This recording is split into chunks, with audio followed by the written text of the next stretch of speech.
வணக்கம். காதல் நனைவதற்கு ஒரு நதி, ஞாபகத்தில் வேறு நதி. இது 2 காதலா?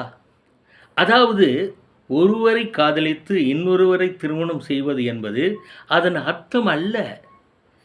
சொல்லுக்கும் செயலுக்கும் ஆன வித்தியாசம்தான் வாழ்க்கை. இரட்டை என்பது இந்த உலகத்தின் நியதி. உங்கள் பிறப்பிற்கும் முன் ஒரு உலகம், உங்களுக்கு பிறகு ஒரு உலகம்.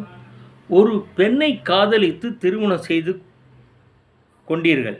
காதலியாக அவரது பிறந்த நாளை கொண்டாடுவதற்கும், மனைவியாக ஆன பிறகு பிறந்த நாள் கொண்டாடுவதற்கும் வித்தியாசம் இருக்கிறது.